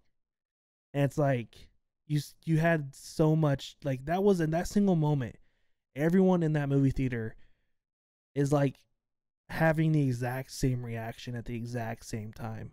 And you don't really get those type of reactions very often. You don't get that feeling, especially with a room full of strangers. You know, that was the thing that I liked most, was the genuine, like, everyone shared the exact same experience, had the exact same reaction, and I only knew like 5 people in that theater. Everyone else, I had no idea who they were, but we were all having the exact same reaction, and it was genuine, and it was one of my favorite things to see happen. One of my favorite things to experience. With the only other thing I could say was, when I went and watched one of Dirk Nowitzki's last basketball games here in Dallas. And we were all, like, near the end of the game, we were all chanting Dirk, Dirk, Dirk. And it was, you know, that was a similar feeling, but it wasn't like a similar feeling like, oh my God, it's happening. It's like more of like, we don't want him to leave. Because Dirk, if you guys don't know, Dirk Nowitzki, probably in my opinion, one of the greatest basketball players of all time. Massive, massive dude. Massive white guy who was known for his signature fadeaway shot. You know, some people don't know basketball, so I'll just throw it out there. He was a great player. He retired last year, and I watched his second to last game in Dallas, and the reaction to him being on the court. Every time he'd go on the court, there was a massive applause and screaming his name. And it was an amazing experience. Something that I'm glad I got to experience. Something I'm glad I got to see firsthand for one of my first professional basketball game was one of his last, and I'd watched him on TV for years, so that was really, really cool.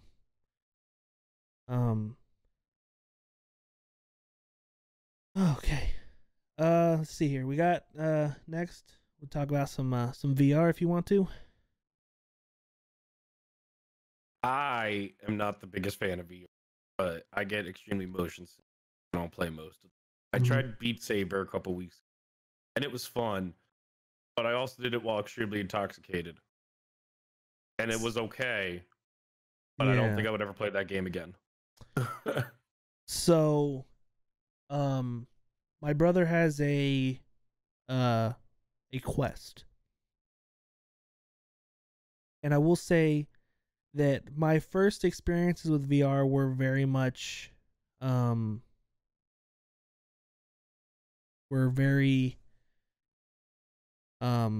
right, I'll do this. All right, he's got to go to the restroom real quick. We'll be right back. I'll go ahead and go full screen to me. I'll talk to you guys here. I'll ask him his opinions here in a second, but my first experience with VR was I can't remember. It was HTC Vive, and it was early Vive, so it wasn't really that great. And I got super sick after a little bit because I think I just didn't have it set quite right. So obviously, there's things you got to tweak with. It was more fit for him, but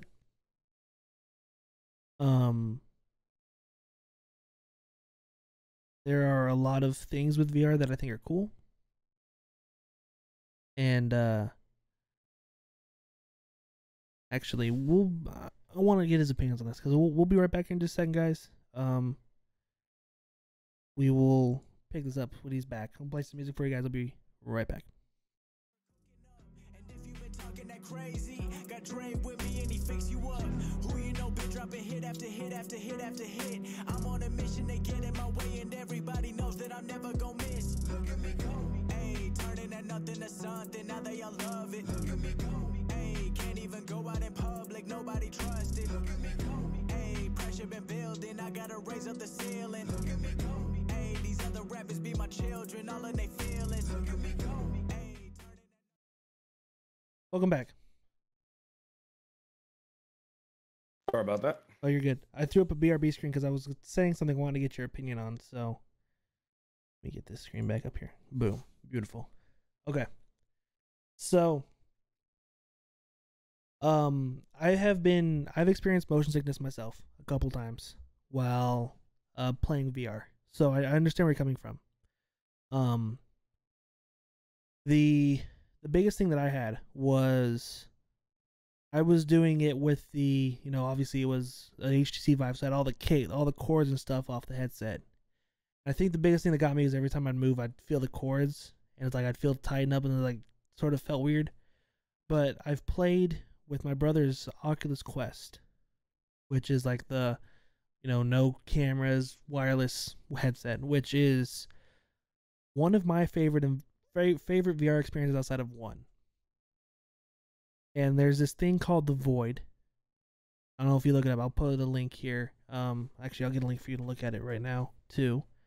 It's a VR experience done by movie chain called Cinemark. And the Void allows you to have a whole bunch of different experiences. I've gone there twice. I've done 2 of their different experiences. One of which is a Star Wars experience, and the other one which is a Jumanji experience. You're muted. It's down at Disney, right? This one, there's actually one not far from me. I think there is one at Disney, yes. Yeah, I haven't been to the one in Disney, but I did see it. The one that it's in Disney Springs. Yeah. So there's one, it's in Plano, Texas that I go to. That one, Obviously, they only do select ones on certain days. The Star Wars one was really cool. The thing that I like most about it, because it's like you're actually walking, you're actually interacting with things, so you're not set stationary. I think that's the biggest thing that gets with a lot of people is the stationary and the movement. So like you're moving, but you're not moving. So the biggest thing, like my sister's done this, my brother's done this. I've had multiple people do this, and they have not experienced that sickness because you're taking steps and you're walking, and the pace that you're moving is the pace that you're actually walking. And it's like if you're walking by something hot, you have the heat actually hitting you. And if it's cold, it's cold. And you're like, if you're picking up like a weapon, you're holding a weapon in your hands, and it's like very, very cool experience. One of my favorite because it shows you what VR can be and what VR should be. This VR. See, now I think I could do that. This VR experience. Now obviously they have things like if you start to get sick, you just flip up your headset. They'll come get you out right away, make sure you're okay, everything. So there isn't like you have to finish it, but it is so much fun, and it allows you like it's a type of experience that I've never seen before. And when I first I sort of looked, I was like, oh, this looks pretty cool. I'll try it. You know, we'll see what it's like. But then after doing the Star Wars one, it truly opened up to like this is what VR can be. It's like they have it sets like if you wear glasses, you can have your glasses on and stuff like that, and like they have the full rumble pack. So like if you're getting shot, you feel it. Everything's like on a backpack, and it's really, really cool. So the only wires are from the headset to the backpack, and the way it's wired, you don't feel the wires. It's wired up really, really cool. It's got like a vest thing you put on, and I will say if you can and you want to experience it, I would. Well, I'm planning a Disney trip next year at the end of the year, so I'll definitely try it then because that sounds like something I could definitely do and be okay with. Yeah, it's obviously it's not cheap, obviously, you know, but for the price to the time, like I think it's like a good like 30 minute experience. And by experience, I really mean it's a literal, like whenever I did the Star Wars one, I felt like I was in Star Wars. That's how good it is. It is the best. It's the best virtual reality experience I've ever experienced. And it's something that like whenever people come down and they come visit me, I'm like, we got to go try this. If you want to come down, we have to do this because it's only at select places across the U.S. and I think there's a couple places in other parts of the world too. But it is honestly, it lets you see what I think when VR was first proposed, this is what they were picturing, and the fact that it's already here. VR in the grand scheme of things, VR gaming is very, very young. It's still in its infancy, really. In the grand scheme of gaming, I mean, it'll probably be in its infancy for the better part of 20 years. it's like until there, it's like more mainstream available. Like the Oculus Quest has allowed it to become more available than it was, because at one point you had, you know, the only way you could do it was you had to have a really nice computer. You had to have an high-end computer with high-end specs. You had to have the headset. You had to have a big enough room with a big enough area to do it. And the Quest has sort of closed that gap a little bit. But until it's like financially available for more people, you won't see it have the massive growth that I think like PC gaming, especially in the last 10, 15 years, has had a massive growth to where, you know, if you wanted to game, like at one point you could game almost anything, to where like some games you couldn't game on anything. It's like we're finally getting to a point to where the technology and the how would I word this? The technology has got to a point to where optimization is becoming a forefront of a lot of games, as opposed to let's make this the best looking thing ever. Because if you can optimize it and allow it to run on a wider variety of things, you're going to make more money. Which the most recent 100%.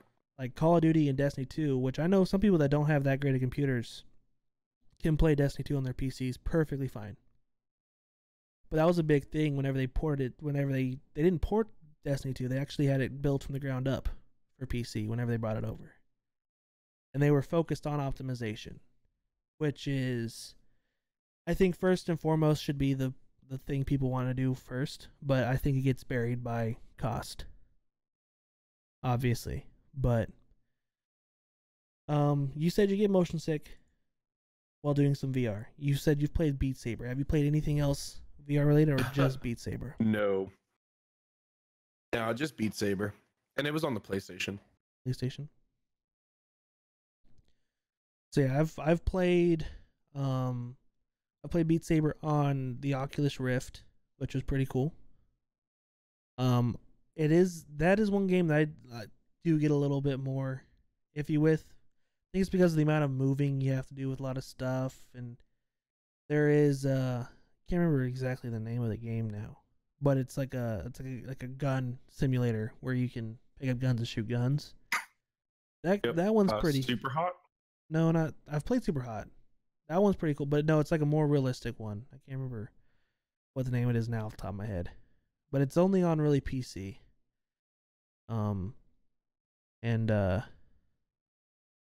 That is, I'm gonna stay here forever and try to think about it if I don't move on, but it's pretty cool. But they have everything from like a multiplayer to like a gun range thing, so you can actually like pick up the gun and look through the sights, and you can like sight it in and stuff like that. It's pretty cool. It's very out of time, but that Void I think is the future of VR. Oh, I think that would be amazing. It sounds amazing. I wanted to go, but my father took me on our last trip to Disney earlier this year, and it was a blast. And I'm one of the biggest Star Wars nuts you'll ever meet. So Galaxy's Edge is where we spent 3 days because it was just that good. And I wanted to do it, but there was no way that he was gonna do it. Yeah. And I wasn't about to be like, all right, Dad, I'll see you in a couple hours. Bye. Like, no, you were paying for this trip so we could spend some time together. Yeah. I'll spend time together. Yeah. No, it's they have a whole bunch of different ones. Obviously, there's certain ones that run only on certain days, so you have to go on those days. At least the one here. I'm assuming the bigger ones where they actually have like the dedicated room, like actual places where they can do more than one at a time. But it's cool. I think that was the one that was in Disney Springs when we went because they had like posters and they were doing multiple different ones. Yeah. They probably actually, because the one that's here where I'm at is they put it in. So Cinemark is the one who runs it. They own it, and their headquarters is here in Plano. And so they have like, I call it their baby movie theater. It's like the nicest Cinemark I've ever been in my life.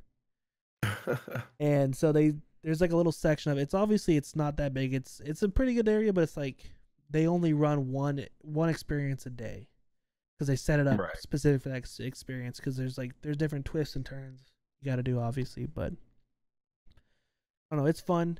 If anyone ever has a chance to go be one, go see where they're at, go experience it, I would experience it. It's something that I will never regret doing. Like like when I first went, I was like, dang, this is a little bit pricey. But after I pay, it's worth the price in my opinion to experience that. It's something else, and it's something that it is obviously changed my opinions on VR, because if that was VR everywhere, if that is what it was, I would have a VR setup and I'd have it tomorrow. It's because it's just that good. There's no question about it. But VR obviously is, I think it's going to be one of those things that I don't think it's going to be big, but like you said, the whole motion sickness thing, until that can get worked out for the majority of people, I don't think it's going to be really take off. Yeah. So we're getting down here. We got time sync games, the games that you like to sink your time into, especially right now, where a lot of us have a lot of time to give. That's my bread and butter right there. Yeah, I love time sync games. I mean, Bannerlord, Mountain Blade 2 Bannerlord is absolutely amazing. I'm actually looking to see how many hours I have of that right now. Like maybe a week ago, and I forgot how to use the alphabet. There it is. 118 hours. Oh, oh boy. And it's been like a week since I had it. Oh boy. And I started a new run on my time at Porsche, which I'm already up to 12 hours, and I started it. Oh man. Yeah, those are definitely my two go-to. Stardew Valley is another really good one, but like time sync games to me, especially now, is the most important thing because you have no. Most people have nothing but time. I have nothing but time. Like, yeah, I have to do some stuff for the store. I still get calls. I'm trying to get some of the loans, all that, blah blah blah, administrative shit.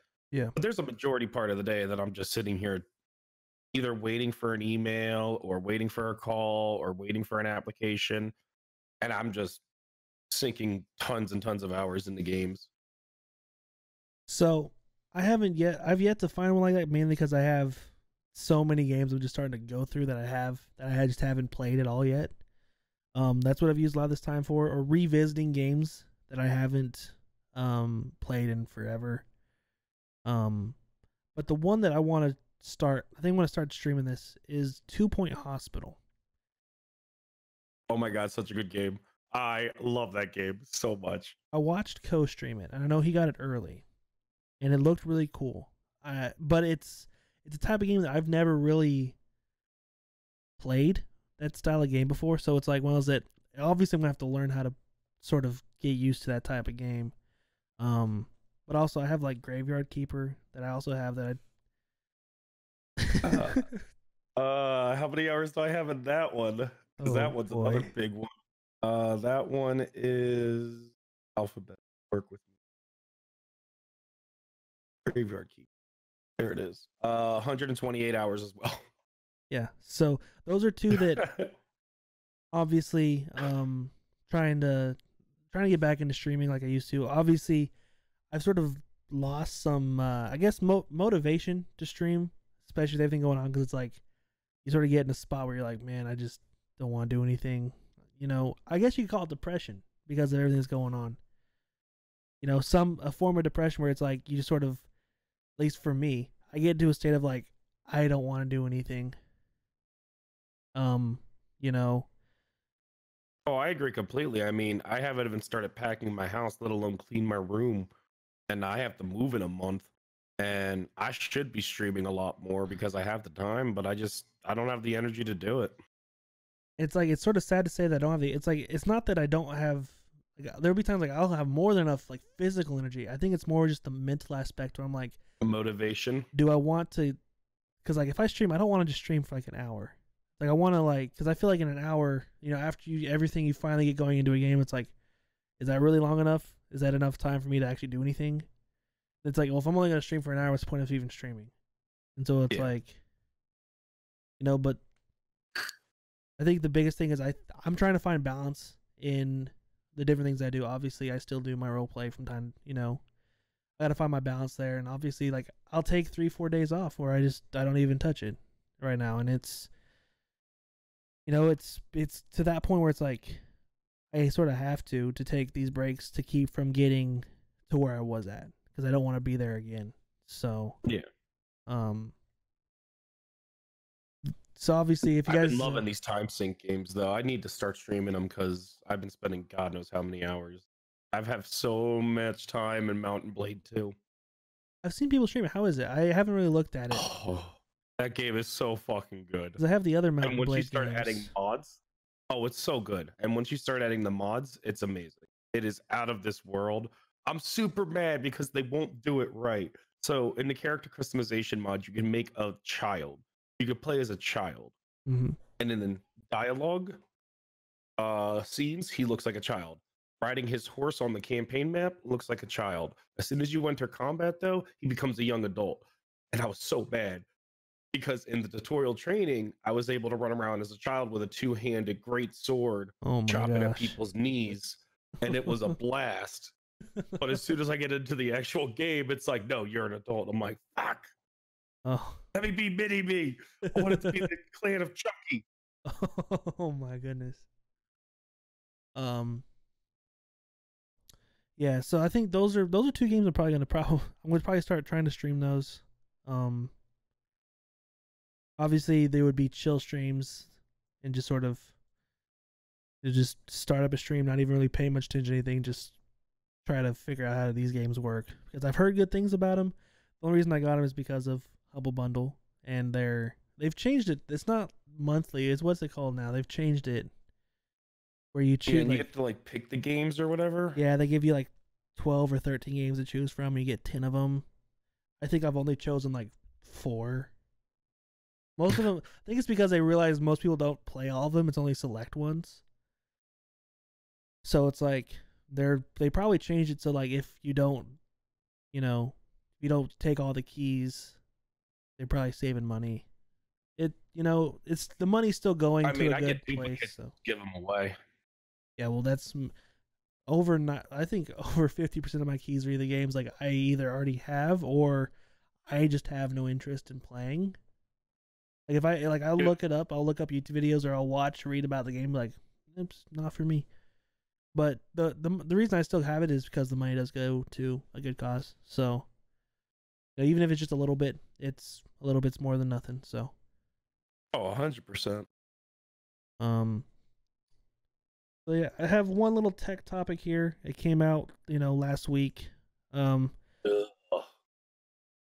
Now the reason I want to talk about this is because of the controversy of which is sort of followed by this device. So last week, Apple unveiled that they're bringing back the iPhone SE with the bigger screen size similar to that of like the iPhone 8, I believe. Now, the thing is, this is the first time Apple's done something like this where they bring out a new product that has the internals and the cameras are the same from their higher end phones, but it's only priced at $300. $400. Okay, $400. So is this Apple's way of saying that we could make all of our phones cheaper but we don't, or are we just biting a bullet to try to get more of our phones in the marketplace? This is Apple doing classic fucking Apple. Money grabbing, hungry bitches. I'm sorry. I hate this company's mottos and philosophies. They are so proprietary that it is the stupidest thing. And I've never liked Apple, but they're coming out with an iPhone SE, $400. It's got a 4.7 display. And it's only got one camera on the back. Mm-hmm. I don't see why anybody would want to do that. Because I think they're trying to target like the lower potentially the lower income ones that I don't know don't want to spend $1,000+ on a phone. Well, but those people who are like, oh, I'll buy this SE for $400. Oh, great. It doesn't have a headphone port. Shit. What do I do now? Oh, I got to buy an adapter, or I got to buy these AirPods for $100. So the one thing I'll say is they do have an adapter in the box for the thing. So you do get a adapter, but I will say it's only a adapter. You don't get more than one adapter. So if you lose the adapter, you got to buy a new adapter. Trust me, they're a pain to find because I do have an iPhone myself. I've had iPhones for a long time. I will say this: I've used every type of smartphone there is. I've used BlackBerry, Windows Phone, Android, and I've settled with Apple because it's worked. My experiences with Android were not the greatest, but that's just my experiences. I'm not going to tell you. Obviously everyone's entitled to their own opinions. But I will say Apple is amazing. Apple is really good products. They're solid. They have some of the best security out there. They're wonderful for people who aren't extremely tech savvy. Mm-hmm. I just disagree with their business philosophy. Yes. I am with you on that one because I did not like it when they got rid of the headphone port. I did not like it whenever. And Samsung did the same thing. Samsung did the same exact thing, but then they stopped. the reason why it's so the reason why Apple does what Apple does is Apple does what they do to push more Apple products. They got rid of they introduced the AirPods. Like, hey, we have these new wireless earbuds. Then all of a sudden, the headphone jack is gone on the phones. Like, well, guess what? We still have these very, very nice wireless earbuds that you can buy. Well, so like everyone, like mom's like, well, do they come with the phone? I'm like, no, you have to buy them separately. Like, then why would they get rid of it and not offer it with the phone? I'm like, it's Apple. And so it's like I'm totally in agreement with you there. The thing that I've liked about Apple, and the thing that Apple has done well with their phones, is that unless you have a super old phone, you can almost always get the new upgrades. So it's like, unless your phone's like 5+ years old, which at that point, thinking from a technology standpoint, a 5-year-old phone versus a newer phone, there's a lot of features that are built in the new OSs you can't do because of just CPU changes. Obviously, their chips have changed. They're part of manufacturing their own chips and whatever. That's all changed over time. But like you said, Apple's really good. Like their ecosystem, the way everything works together with Apple products is amazing. Like if you have an iPhone, an iPad, a Mac, all those things work together really, really nice and seamlessly. That they're really good at that. They're really good at that. But it's like anytime you try to, it's like I have an iPhone and I have an older iPad and I have a MacBook. My MacBook hasn't been turned on in probably forever, but that's because I don't have it. Like I don't need to use it like I used to. It was used for school. They're really good for school because they're pretty quiet. I did carry around a regular laptop before for school, and that thing would turn on its turbojets and try to take off while on the desk. But my biggest thing here is I think they are catering to the group of people who have this similar style of iPhone that haven't upgraded. So the people that still have there's people that have iPhone 5s and 6s and 7s. Like, hey, we have a phone that's similar size to what you have now. It has the Touch ID, similar size screen. It has the new tech in it, and it's not $1,000. I think it's their way to try to broaden their footprint in mobile, because if you look at companies like Samsung, they have their high-end phones, and they also have their like lower-end phones. So I think they're trying to, I guess, compete with Samsung, which is ironic considering they get a lot of their stuff from Samsung in their phones. So does like every other smartphone on the market. Like, oh, what kind of camera is that? Oh, it's a Samsung sensor. Okay. That's the other thing, the camera. Why do you need 3 cameras on a goddamn phone? Pro. It's pro. Like, why do I have 2? I don't need to. But I have to. I mean, that's fair. I don't know, man. I don't understand. To me, my phone is useful for games and communicating. Yeah. Let's see. And that's about it. Let me grab this.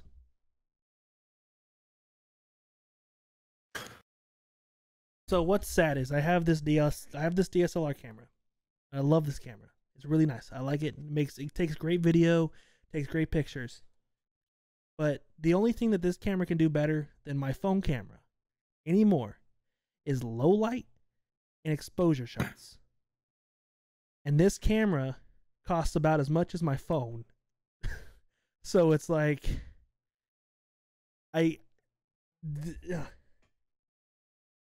so it used to be you have I remember because my parents used to have a camera that they take everywhere to take pictures with. And the reason why they put cameras on phones was like, all right, convenience. But now they're adding the lenses to make different types of pictures. So like there's a telephoto lens, and now there's a wide angle lens, and then there's a regular lens, and like Now apparently the new iPhone is gonna have 4 lenses, of which I don't know why they're gonna have 4. What's the 4th one gonna be? Please tell me. You have wide angle telephoto and regular. They're gonna add a fisheye now? Are they gonna go super creative with it? Like, It just makes no sense to me. I mean, I barely take pictures with my, and if I do, it's usually of the food or my cats.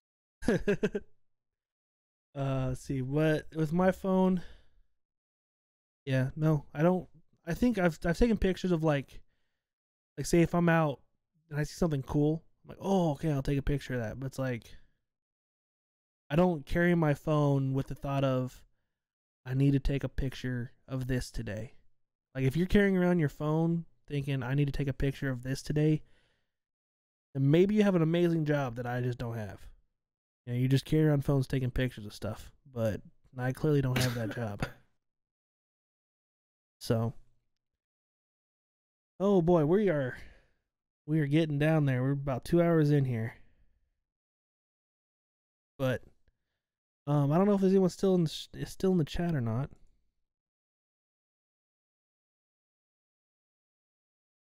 Probably not. I haven't seen one say anything in a little bit. So, we're going to wrap it up here. Thank you, Cones, for coming by. Oh, absolutely, man. Thank you for the Anytime. I love conversation. talking about stuff. Got you on full screen here. You guys see there's his name and his Twitch channel down below. Anything like to say before we get out of here? Try and stay safe and keep playing games. And hopefully this week I'll be streaming more. And if not, then definitely next week when we're in the new place because time. That's all I got. All right, everyone. Thank you for coming through. I appreciate you guys coming by, checking out the stream. This podcast will be going up live, hopefully. Follow Man Cave. He does amazing things. So this podcast will be going up live on iTunes and Spotify, hopefully here shortly. Thank you everyone for coming through. Thank you guys for being amazing people. Like Cones said, stay safe. Just because you can go out, that doesn't mean you should. And thank you everyone for your guys' support.